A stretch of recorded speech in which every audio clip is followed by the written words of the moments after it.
여러분, 세상이 선하다고 생각하십니까? 아니면 악하다고 생각하십니까? 요즘 우리는 참 악한 세상에서 살고 있습니다. 너무너무 무서운 세상입니다. 몇 년 전 신문기사 내용입니다. 6살 아들이 아빠를 더 따른다는 이유로 엄마가 아들을 살해한 사건이 있었습니다. 6살 아들을 자신의 손으로 살해하고 아들이 자다가 죽었다면서 장례까지 치르려고 했습니다. 자신의 집 욕조에서 아들 몸과 입을 테이프로 결박하고 익사하게 했습니다. 자신과 사이가 좋지 않던 남편의 편을 들던 아들이 미워서 살해했다고 자백을 했습니다. 예수님이 이렇게 말씀하십니다. 노아의 때와 같이 인자의 임함도 그러하리라고 말씀하고 있습니다. 창세기 6장 5절에 그렇게 말합니다. 여호와께서 사람의 죄악이 세상에 가득함과 그의 마음으로 생각하는 모든 계획이 항상 악할 뿐임을 보시고 땅 위에 사람 지으심을 한탄하사 마음에 근심하시고 이르시되 내가 창조한 사람을 내가 진먼에서 쓸어버리되 사람으로부터 가축과 기는 것과 공중의 새까지 그러하리니 이는 내가 그것들을 지었음을 한탄함이니라고 하셨습니다. 그러면서 노아는 여호와께 은혜를 입었더라고 말합니다. 오늘날도 많은 사람들이 노아의 때와 같이 하나님에 대해서 관심이 없습니다. 그들은 오직 자신만을 위한 이기심과 욕심으로 가득 차 있습니다. 즉 욕망에 불타며 남을 시기하며 자신의 정치적인 파워를 행사하고 그리고 오직 자신을 위해서 즐깁니다. 인간들의 편견은 하나님의 진노를 불러일으킵니다. 지구는 모든 동물을 포함해 파괴되고 하나님의 피조물은 인간의 죄로 심판받아야 합니다. 그러나 하나님은 사람과 동물을 구원하기 위하여 의로운 사람을 선택했습니다. 그래서 창세기 6장 8절에 노아는 여호와께 은혜를 입었더라고 말하고 있습니다. 오늘 타락과 부패가 만연해 있는 가운데서 하나님은 여전히 움직이고 계시고 그의 백성들을 위하여 일하고 계시고 있습니다. 노아와 그의 방주 이야기에서 하나님은 인간이 힘들 때 인간의 필요를 위하여 동물들을 사용하셨음을 알 수 있습니다. 창세기에서는 하나님의 피조물들은 세상이 파괴될 때 종말을 맞이하게 된다는 드라마틱한 이야기를 하고 있습니다. 하나님은 노아에게 홍수 심판을 대비하여 거대한 방주를 만들게 했습니다. 노아는 전에 그 같은 많은 양의 피를 보지를 못했습니다. 창세기 2장 5절에 여호와 하나님이 땅에 비를 내리지 아니하셨고 땅을 갈 사람이 없었으므로 들에는 초목이 아직 없었고 밭에는 채소가 나지 아니하였음이라고 말합니다. 하지만 노아는 의인이요 당대의 완전한 자라 그는 하나님과 동행하였음이라고 또 말씀하고 있습니다. 하나님의 심판이 있을 거라고 했을 때 노아는 그대로 믿었습니다. 노아는 의로운 사람이라 방주를 세우라 했을 때 지체하지 않고 그대로 순종했습니다. 노아가 만약 바다가 보이는 해안가의 방주를 건조했다면 많은 관광객들이 찾는 명소가 되었을 것입니다. 아마 노아의 방주를 광고용으로 사용했을 것입니다. 노아는 120년간 방주를 만드는 데 힘썼습니다. 그는 사람들의 조롱에도 인내했습니다. 조롱하는 가운데서도 그들에게 회개를 요구하기도 했습니다. 하지만 어느 누구도 그를 믿지 않았습니다. 노아는 자신의 가족 외에 한 사람도 구원하지 못했습니다. 여러분, 사람들은 미련하게도 노아에게 왜 방주 안에 수백 개의 방을 만들고 있느냐고 물었습니다. 노아는 앞으로 일어날 홍수를 대비하여 동물들을 위한 방들이라고 설명했습니다. 이것은 사람들이 그를 더 조롱하는 이유가 되었습니다. 하지만 하나님은 마지막 장관을 보여주기에 동물들을 사용합니다. 하나님은 노아에게 혈육 있는 모든 동생물을 너는 각기 암수 한 쌍씩 방주로 이끌어들여 너와 함께 생명을 보존하게 하라고 말합니다. 노아에게는 야생으로 돌아다니는 동물들을 산채로 포획해서 방주에 들어가게 하는 것은 거의 불가능한 일이었습니다. 그러나 노아는 동물들을 잡기 위해 모리도 울타리도 치지 않았습니다. 홍수가 시작되기 전 한 주 전 놀라운 광경이 펼쳐집니다. 야생동물들은 구원의 방주를 향해 행군하기 시작합니다. 그들은 본능적으로 노아에게로 오는 것입니다. 그는 정확히 말해 노아가 아닌 하나님께로 오는 것입니다. 여러분 생각해 보십시오. 야생에 살아가는 그 짐승 한 마리를 잡을 수도 없습니다. 그는 말할 수 없는 동물들이 말없이 방주 안으로 걸어 들어오는 것입니다. 창세기 7장 8절에 그렇게 말합니다. 전결한 짐승과 부종한 짐승과 새와 땅에 기는 모든 것은 하나님이 노아에게 명하신 대로 암수들씩 노아에게 나와 방주로 들어갔으며 라고 말합니다. 노아는 자신있게 말하고 있습니다. 수백의 야생동물들이 자발적으로 방주를 향하여 걸어갔다는 것입니다. 서로 먹고 먹이는 동물의 먹이 사슬이 무너지고 이제는 함께 방주문을 향하여 걸어 들어갔다는 것입니다. 여러분 본능적으로 동물들은 서로를 두려워하며 치고 받고 싸우고 방어하며 방주문으로 들어가야 했습니다. 그러나 그들은 싸우지도 않았고요. 주저함이 없이 하나님이 디자인한 공간으로 들어갔습니다. 사람들은 그 같은 광경을 전에 본 일이 없습니다. 이 같은 동물들의 행진은 온 인류의 구원을 상상케 하는 회개를 통해 구원되지는 장면인 것입니다. 여러분 생각해 보시죠. 하나님의 놀라운 역사가 어떤 거예요? 사람의 힘으로는 불가능한 일인 것입니다. 어떻게 길들여지지 않은 동물들이 걸어서 방주 안으로 들어올 수 있겠어요? 대부분의 이성적인 사람들의 생각으로는 이해하기 힘든 부분입니다. 동물들이 자발적으로 방주로 이동하는 것은 노아를 통해 하나님의 살아계심을 보여준 사건인 것입니다. 하나님의 마지막 경고는 회개며 안전하게 방주로 피하는 것입니다. 그 누구도 하나님의 경고를 경히 여기지 말라고 말하고 있습니다. 마태복음 24장 38절에 그렇게 말합니다.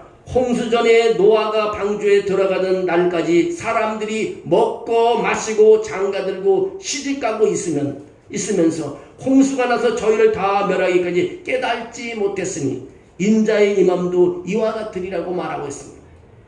여러분 노아가 110년 동안 전도를 했습니다. 동물들은 사람들에는 하나님의 손에 이끌려 방주 안으로 들어갔습니다. 하나님의 경고에도 불구하고 사람들은 여전히 앞으로 일어날 일에 대해 무관심했습니다. 왜냐하면 그들은 마음이 굳어졌고 그들은 귀가 막혀 있었기 때문인 것입니다. 노아 당시 사람들은 이미 자신의 마음속에 이기심으로 가득했기 때문에 노아의 경고가 사실이라 해도 믿지를 못했습니다. 예수님은 인자의 날에도 마찬가지라고 말씀하고 있습니다. 하나님의 메시지가 매일처럼 울려 퍼져도 사람들은 주님의 재림의 임박을 느끼지를 못하는 것입니다. 노아와 그의 가족은 하나님 피조물들을 돌보는 노동의 축복을 경험했습니다. 방주를 짓고 동물들을 돌보는 일이 매우 힘든 것입니다. 헨리 모르스라는 사람 역사학자는요, 오늘날 동물은 18,000종이 있다고 합니다.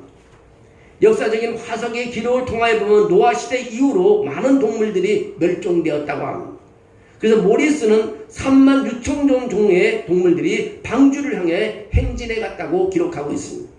그들은 암수쌍으로 왔다고 보면 당시 동물은 72,000마리 정도였다고 말하고 있습니다. 게다가 하나님은 노아에게 전결한 동물을 더 취하라고 했으니까 그래서 노아의 방주 안에는 75,000마리 동물이 있었다고 합니다. 창세기 6장 14절에서 16절에 보면 나와 있는 치수를 보면 방주의 크기는 우리의 걸 해석하면 135m가 되고 또 그 보면 폭이 22.5m, 높이가 13.5m, 또 보면은 그 넓이 부피가 바로 43,200 제세제곱미터라고 되어 있습니다. 여러분 이것을 더 해석해 보면 한 양에 240마리 양을 실을 수 있는 화차가 522양이 해당되는 용량과 같다는 것입니다. 방주는 농구코트 20개를 10개씩 2열로 배열한 넓이로 현재 축구장보다도 길이는 더 길고 폭은 약간 좁은 넓이로 상주가 3층으로 만들어졌다는 것입니다. 그러므로 방주는 통상적인 배가 아니라 바지스 형태의 거대한 선박이었다고 말합니다. 방주의 60%는 바로 동물들이 차지했다는 것입니다. 놀라운 것은 노아와 그의 아들들은 120년 동안 방주를 만들었다는 것입니다. 노아는 벌채 노동자, 또 조선기술사, 목수이며 동물원 사육사였습니다. 요즘 많은 사람들이 애완견을 기르고 있지만 제일 걱정되는 것은 누가 그 애완견을 기를까? 누가 밥을 주고 똥을 칠까요? 동물들을 돌보는 일은 힘든 노동인 것입니다. 토끼를 기르든 강아지를 기르든 고양이를 기르든 다람쥐를 기르든 새를 기르든 애완뱀을 기르든 누가 먹이를 주고 훈련시키고 그들을 깨끗하게 목욕시킬까가 걱정인 것입니다. 노아는 방주에 있는 모든 동물들을 돌봐야 할 책임이 있었습니다. 하나님은 노아에게 명령했습니다. 너는 먹을 모든 양식을 내게로 가져다가 저축하라. 이것이 너와 그들의 먹을 것이 되리라고 말씀하고 있습니다. 노아는 가축을 위해 비축 창고를 세웠습니다. 그는 건축을 준비했습니다. 노아는 7만 5천 마리 동물을 돌보며 그들이 먹을 음식을 준비했습니다. 그가 창고에 비축할 수 없는 것은 한 가지는 바로 물이었습니다. 어떻게 많은 양의 물을 비축하지 않아도 생존할 수 있었을까 우리는 생각해 보게 됩니다. 그들이 일단 방주 안에 들어가면 먹을 것은 노아를 통해 해결되었습니다. 노아의 노동은 바로 축복이었다는 것입니다. 많은 사람들이 노동은 죄 때문에 겪는 고통스러운 저주로 생각합니다. 하지만 노동은 에덴 동산에서 인간의 온전한 존재의 일부였다는 것입니다. 인간이 노동을 하는 것이 저주가 아닙니다. 노동이 없다면 협동 없이 흙을 파헤쳐야 합니다. 노동은 축복이고 게으른 저주라는 것입니다. 게으름은 바로 저주라는 것입니다. 미국의 데이비드 제이 콤슨이라는 사람이 17개월 동안 레바논의 인질로 잡혀 있을 때 그는 인질 생활 가운데 가장 어려웠던 것 중에 하나는 아무 일도 없이 작은 독방에 갇혀 있는 것이라고 말을 했습니다. 세상에서 최악의 저주가 뭐냐? 아무것도 할 수 없다는 것입니다. 노아와 그의 가족은 1년 동안 방주 안에 있었습니다. 만약 그들이 방주 안에서 아무것도 할 수 없는 생활이었다면 그들은 지루한 것으로 그치지 않고 절망에 빠졌을 것입니다. 하지만 그들은 지루하지도 절망하지도 않았습니다. 그들은 물 위에 떠다니는 방주 안에 가득한 동물들을 돌봐야 하기 때문입니다. 인간은 자신이 무엇인가 할 수 있다는 것을 느낄 때보다 더 좋은 일은 없습니다. 노아와 그의 가족은 방주 안에 있는 동물들을 돌보는 일을 쉴 틈 없는 일거리를 얻었습니다. 에덴 동산에서 아담은 모든 동물들에게 이름을 지어주는 책임을 맡았습니다. 동물들이 아담 앞에 지나면 그는 각각 동물들에게 특별한 이름을 주어주었습니다. 아담이 모든 가축과 공중의 새와 들의 모든 짐승의 이름을 주었지만 아담에게는 돕는 배필이 없었다고 창세기 2장 20절에 말합니다. 하나님이 창조한 어떤 피조물들이 그와 교제하고 이해하고 대화한다고 해도 아담의 외로움은 해결할 수 없다는 것을 하나님은 알고 계셨습니다. 때때로 동물들은요, 외로운 사람들에게 좋은 친구가 되기도 합니다. 방주 안에 있는 동물들 역시 노아와 그의 가족들의 친구가 되었습니다. 임상치료사들은 종종 외로운 사람에게 애완동물들을 데려와 함께할 것을 추천합니다. 많은 사람들은 힘들고 어려운 시기에 함께하는 동물에게 위로가 된다고 말하기 때문인 것입니다. 너무나 유명한 하치 이야기를 말씀드리겠습니다. 아키다 순수 혈통견 하치가 도쿄에 있는 우메노 교수 집에 오게 되었습니다. 개를 너무 좋아하는 우메노 교수는 하치를 너무 사랑하고 자식처럼 키웠습니다. 하치가 어느 정도 컸을 때 매일 전철 역사까지 배움과 마중을 나왔습니다. 하치는 너무나 멋지게 생겨서 사람들에게 부러움을 받는 강아지였습니다. 그런데 어느 날 교수님이 학교 실험실에서 갑자기 심장마비로 죽고 말았습니다. 하치는 그러한 것을 알지 못한 채 교수님을 매일같이 찾습니다. 교수님의 가족들은 하치를 보고 있으면 교수님이 생각날 것 같다면서 다른 사람에게 하치를 보냈습니다. 하치는 교수님이 너무 보고 싶어서 그 집에서 나와 먼 거리에 있는 도쿄로 다시 오게 됩니다.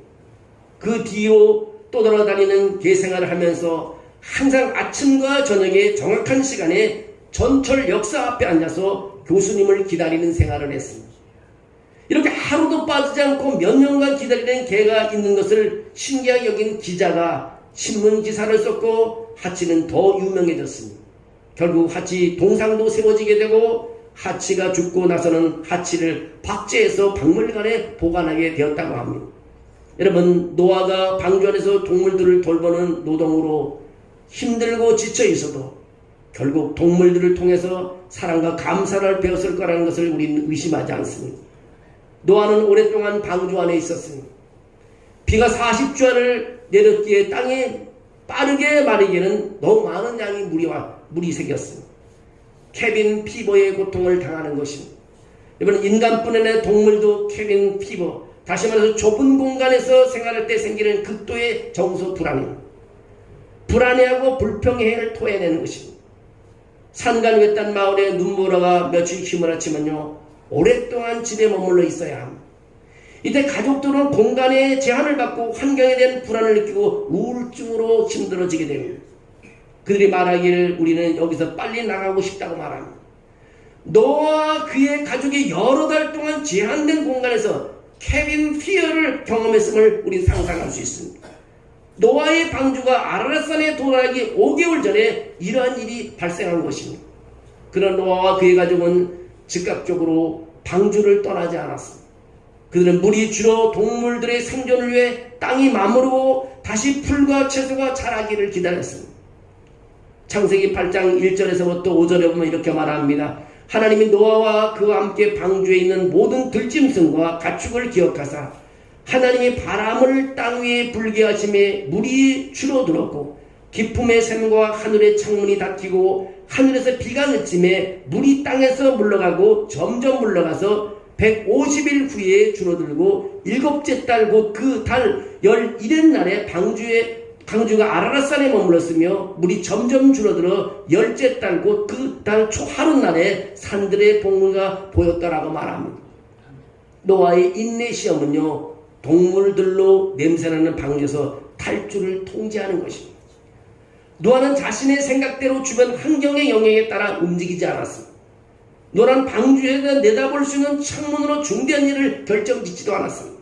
세상을 볼 수 있는 창문 하나로 결정하지 않았습니다. 노아는 땅의 상태를 보기 위해 방주 안에 있는 2마리의 새를 이용하는 것을 보게 됩니다. 40일을 지나자 노아가 그 방주에 있는 창문을 열고 까마귀를 내놓음에 까마귀가 물이 땅에서 마르기까지 날아 왕래하였다고 말합니다. 까마귀는 뭡니까? 죽은 시신들을 보아도 두려워하지 않고 썩은 고기를 먹는 동물입니다. 까마귀는 방주에서 제일 먼저 벗어난 첫 창조물이었습니다. 까마귀는 방주를 벗어나는 순간 사방에 그가 먹을 수 있는 죽은 시체들이 있었습니다. 그것들은 그가 먹을 수 있는 음식이었습니다. 이런 상황은 그가 다시 방주로 돌아올 수 없는 이유가 되었습니다. 노아는 또 다른 시험을 했습니다. 땅에 물이 줄어들었는지를 알기 위해 비둘기를 내어보냅니다. 그가 또 비둘기를 내놓아 지면에서 물이 줄어들었는지를 알고자 하며 온 지면에 물이 있으므로 비둘기가 발붙일 곳을 찾지 못하고 방주로 돌아와 그에게로 오는지라 그가 손을 내밀어 방주 안으로 받아들이고 오라고 말합니다. 한 주 노아는 다시 비둘기를 내어보냅니다. 창세기 8장이 그렇게 말하며 7일을 기다려 다시 비둘기를 방주에서 내놓음에 저녁 때에 비둘기가 그에게로 돌아오는데 그 입에 감람나무 새 잎사귀가 있는지라. 이에 노아가 땅에 물이 줄어든 줄 알았으며 또 7일을 기다려 비둘기를 내놓음에 다시는 그에게 돌아오지 아니하니라고 합니다. 노아는 새들이 살기에 충분히 땅이 마른 것을 알았습니다. 그는 방주의 문을 열기 전에 땅의 표면을 보기 전 또 한 달을 기다렸습니다. 노아는 땅이 드러나기 전에 동물들이 생존할 수 없기에 기다린 것입니다. 그는 방주에서 나오기 전 57일을 기다렸습니다. 창세기 8장 15절에는 또 그렇게 말합니다. 하나님이 노아에게 말씀하시되 너는 내 아내와 내 아들들과 내 머니들과 함께 방주에서 나오고 너와 함께 한 모든 혈육 있는 생물 새와 가축과 땅에 기는 모든 것을 다 이끌어내라. 이것들이 땅에서 생육하고 땅에서 번성하리라고 했습니다. 노아와 그의 가족은 오랜 시간 체험을 했습니다. 실제적으로 1년이 넘게 방주에 있었습니다. 371일을 머물렀습니다. 비둘기와 까마귀는 노아가 기다린 동안 땅의 상태를 알려주었습니다. 오늘날 사람들은 동물들을 실험용으로 사용하고 있습니다. 예를 들어 돼지나 토끼, 원숭이, 쥐 등등은 연구자들은 인류의 미래에 일어날 질병을 예방하고 동물들을 사용하는 것을 허락하고 있습니다. 인간을 위해 실험용으로 사용하는 것에 대해 모두가 예라고 말을 하고 있습니다. 노아의 그의 가족들과 동물들이 살 수 있는 땅인지를 확인하기 위해 까마귀와 비둘기를 사용하였습니다. 동물들을 학대해서는 안 됩니다. 어떤 목적 없이 죽임을 당해서도 안 됩니다. 동물 그 자체는 인간의 유익을 위해서 존재하는 것입니다. 성경이 말하기를 동물들은 하나님의 피조물로 인정받아야 하며 인간 역시 하나님의 최고의 창조인 것을 말하고 있습니다. 창세기 9장 1절에 이렇게 말합니다. 하나님이 노아와 그의 아들들에게 복을 주시며 그들에게 이르시되 생육하고 번성하여 땅에 충만하라. 땅의 모든 짐승과 공중의 모든 새와 땅에 기는 모든 것과 바다의 모든 물고기가 너희를 두려워하며 너희를 무서워하리니 이것들은 너희의 손에 붙였음이라고 말하고 있습니다. 한 인간의 생명이 동물의 희생으로 연장할 수 있다면요, 동물의 목적은 이루어진 것입니다. 예수님은 2000마리의 돼지떼가 희생되어도 한 인간이 건강을 찾을 수 있다면 희생되어야 함을 잘 알려주고 있습니다. 예수님은 동물의 가치를 무시하지 않았습니다. 예수님은 단지 한 인간의 생명의 가치를 인식한 것입니다. 마침내 노아와 그의 가족 그리고 동물들은 방주에서 나왔습니다. 노아가 땅을 밟고 땅에 키스를 하고 제일 먼저 한 일이 뭔지 아십니까? 동물을 잡아 하나님께 희생 제사를 드렸다는 것입니다. 하나님께 예배를 드렸다는 것입니다. 창세기 8장 20절에 그렇게 말합니다. 노아가 여호와께 제단을 쌓고 모든 정결한 짐승과 모든 정결한 새 중에서 제물을 취하여 번제를 제단에 드렸으니 여호와께서 그 향기를 받으시고 그 중심에 이르시되 내가 다시는 사람으로 말미암아 땅을 저주하지 아니하리니 이는 사람의 마음이 계획한 바가 어려서부터 악함이라 내가 전에 행한 것 같이 모든 생물을 다시 멸하지 아니하리라고 말합니다. 동물들의 희생제사는 하나님을 기쁘시게 하는 것입니다. 노아에는 순종과 감사로 하나님께 제사를 드렸습니다. 하나님은 구약에서 동물의 희생제사를 요구하고 있습니다. 그의 목적은 가치없는 동물의 제사가 아닌 인간의 죄의 대가로 희생을 설명한 것입니다. 아담과 이브는요, 에덴 동산에서 죄를 범했을 때 하나님은 동물을 죽이고 가죽옷을 만들어 입혔습니다. 죄는 피 흘림이 없이 덮을 수가 없기 때문입니다. 구약의 희생제사는요, 구원을 상징합니다. 하나님의 양의 희생제사를 기뻐하십니다. 동물의 희생제사는 죄 씻음을 상징하고 있습니다.